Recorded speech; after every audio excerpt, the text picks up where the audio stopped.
Hi, everyone, and welcome back to Texas Business Court Insider. I'm Rachel Roosth. And I'm Rafe Schaefer.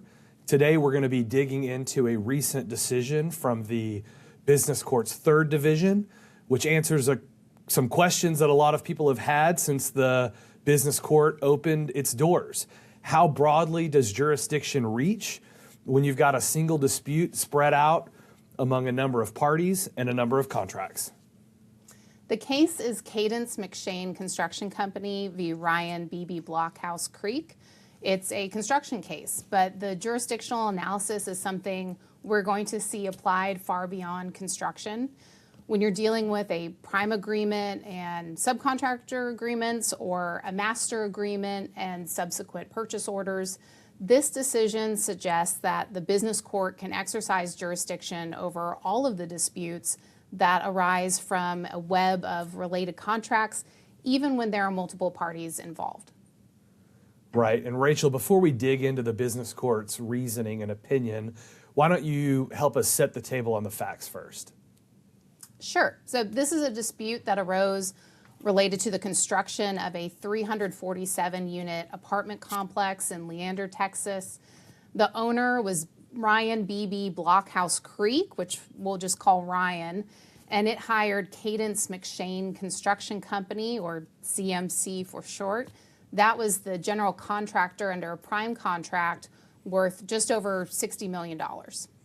And so with a $60 million prime contract, we know we're already in the territory of the business court in terms of having a qualified transaction.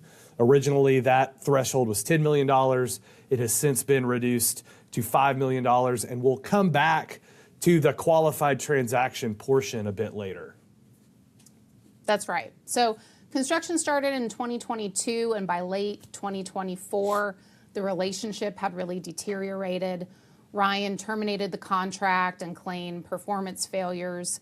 CMC responded that the termination was wrongful and that Ryan had failed to pay amounts due.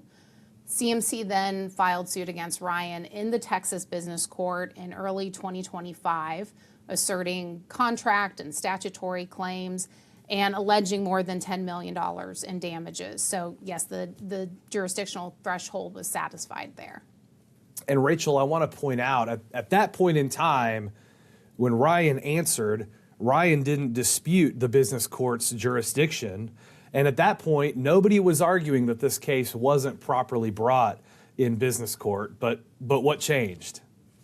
Well, a few days later, Ryan counterclaimed, and Ryan alleged mismanagement, construction defects, fraud-based claims, and a wrongful lien. And Ryan alleged that both CMC and its subcontractors failed to properly construct major components like roofs, windows, stucco, and balconies. So that was the pivot point. CMC filed third-party claims against 18 subcontractors who worked on the project, all under a uniform subcontract form that tied back to the prime contract. And of all those subcontracts, most of them didn't satisfy or even come close to satisfying the $5 million qualified transaction threshold. Exactly right. Only one subcontract was valued above $5 million.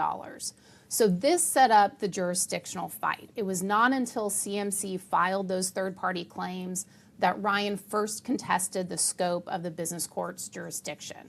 Ryan filed a plea to the jurisdiction and said the business court could not hear the claims against the third parties. Ryan claimed that CMC could not aggregate separate claims against multiple subcontractors to meet the jurisdictional threshold. So, Rafe, at this point, why don't you tell us how the court analyzed that argument? Sure. So the court really framed the analysis and the opinion around Section 25A.004D1. The question of, is there an action arising out of a qualified transaction? And it started by asking what appeared to be a simple question: is what is an action? Is an action, the suit under any given contract, or is an action something broader than that? And the court held that action means the entirety of the lawsuit, not the sliced and diced up individual claims analyzed in isolation. What about that phrase arising out of? How did the court analyze that? Sure. So the court treated the phrase arising out of very broadly. It analogized arising out of to but for causation. Would we be here but for this qualified transaction? And then the court went through to determine whether the claims against each of these subcontractors, was but for the larger qualified transaction. Did it originate from? Did it flow from? Did it result from